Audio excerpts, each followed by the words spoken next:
Hello, ഞാൻ doctor ജലീത, Kondotty Mercy ഹോസ്പിറ്റലിലെ consultant obstetrician and ഗൈനക്കോളജിസ്റ്റാണ്. Cancer എന്ന വാക്ക് കേട്ടാൽ തന്നെ ഉള്ളിലൊരു പേടിയാണല്ലോ അല്ലേ? നമ്മുടെ ഇന്ത്യൻ സ്ത്രീകളിൽ ഏറ്റവും കൂടുതൽ കണ്ടുവരുന്ന രണ്ടാമത്തെ ക്യാൻസറാണ് സെർവിക്കൽ ക്യാൻസർ അഥവാ ഗർഭാശയ ഗള ക്യാൻസർ. അതായത് ഗർഭപാത്രത്തിൻ്റെ ഏറ്റവും താഴ്ഭാഗം, ഗർഭപാത്രത്തിൻ്റെ വായുഭാഗത്ത് വരാവുന്ന ക്യാൻസറാണ് സെർവിക്കൽ ക്യാൻസർ. HPV അഥവാ ഹ്യൂമൻ പാപ്പിലോമ വൈറസ് എന്നുള്ളൊരു അണുബാധയാണ് ഇതിന് പ്രധാനമായി കാരണമാവുന്നത്. അതാവട്ടെ സെക്ഷലി പകരുന്ന ഒന്നാണ്. അതുകൊണ്ട് തന്നെ ഇത് ഏറ്റവും കൂടുതൽ കണ്ടുവരുന്നതും മിഡിൽ ഏജ്ഡ് ആയിട്ടുള്ള സെക്ഷലി ആക്റ്റീവ് ആയിട്ടുള്ള സ്ത്രീകളിലാണ്. ഈ രോഗത്തിൻ്റെ രണ്ടാമത്തെ പീക്ക് വരുന്നത് 60 വയസ്സ് കഴിഞ്ഞ സ്ത്രീകളിലുമാണ്. സെർവൈക്കൽ ക്യാൻസറിൻ്റെ മറ്റൊരു പ്രത്യേകത എന്ന് പറയുന്നത് നമുക്ക് പ്രതിരോധിക്കാനാവുന്ന ഒരു ക്യാൻസറാണത്. അതുപോലെ തന്നെ ഏർലി സ്റ്റേജിൽ കണ്ടെത്തി കഴിഞ്ഞാൽ ചികിത്സിച്ച് ഭേദമാക്കാൻ പറ്റാവുന്ന ഒരു ക്യാൻസറാണ്. അവിടെയാണ് HPV വാക്സിൻ്റെ പ്രസക്തി.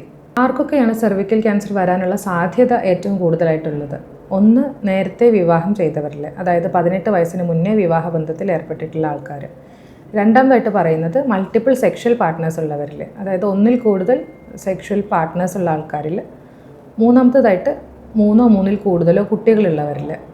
അല്ലെങ്കിൽ പിന്നെ HIV പോലത്തെ പ്രതിരോധ ശക്തിയെ തളർത്തുന്ന രീതിയിലുള്ള മറ്റ് ഇൻഫെക്ഷൻ വന്നവരിലും സെർവിക്കൽ ക്യാൻസർ കൂടുതലായിട്ട് കണ്ടുവരാറുണ്ട്. ഇനി എന്തൊക്കെയാണ് സെർവിക്കൽ ക്യാൻസറിൻ്റെ രോഗലക്ഷണങ്ങൾ എന്നുള്ളതാണ്. ആദ്യമായിട്ട് ശാരീരിക ബന്ധത്തിൽ ഏർപ്പെട്ട് കഴിഞ്ഞതിന് ശേഷമുള്ള ബ്ലീഡിങ്. ശാരീരിക ബന്ധത്തിൽ ഏർപ്പെടുമ്പോഴോ അല്ലാതെയോ വരുന്ന അടിവയറ് വേദന, നാഭിവേദന, ക്രമം തെറ്റിയുള്ള ആർത്തവം, അതായത് 2 മാസമുറകൾക്കിടയിൽ വരുന്ന ഇറഗുലറായിട്ട് വരുന്ന വജൈനൽ ബ്ലീഡിങ്, അല്ലെങ്കിൽ മാസമുറയുടെ തീയതി കറക്റ്റ് ആണെങ്കിൽ കൂടി കൂടുതൽ ദിവസം നീണ്ടു നിൽക്കുന്ന തരത്തിലുള്ള blood flow, abnormal vaginal discharge, അതായത് മണത്തോട് കൂടിയതോ അല്ലാതെയോ വരുന്ന യോനീസ്രവം, പിന്നെ മെൻസസ് നിന്ന് കഴിഞ്ഞിട്ടുള്ള ഒരാൾക്ക് വരുന്ന ബ്ലീഡിങ്, അതായത് 1 വർഷമായിട്ട് മെൻസസ് ഇല്ലാതെ പിന്നെ വരുന്ന ബ്ലീഡിങ്. ഇതൊക്കെയാണ് സെർവിക്കൽ ക്യാൻസറിൻ്റെ ലക്ഷണങ്ങൾ എങ്കിൽ കൂടെ ഇതിലെ 1-2 ലക്ഷണങ്ങൾ നിങ്ങൾക്കുണ്ടെന്ന് വെച്ച് സെർവിക്കൽ ക്യാൻസർ ആണ് എന്നർത്ഥമില്ല. പക്ഷേ നിങ്ങളുടെ ഗൈനക്കോളജിസ്റ്റിനെ ചെന്ന് കണ്ട് ഒരു പരിശോധന അനിവാര്യമാണ്. ചെറിയൊരു പരിശോധനയിലൂടെയും പാപ്സ്മിയർ ടെസ്റ്റിലൂടെയും നിങ്ങൾക്ക് രോഗനിർണയം നടത്താവുന്നതാണ്.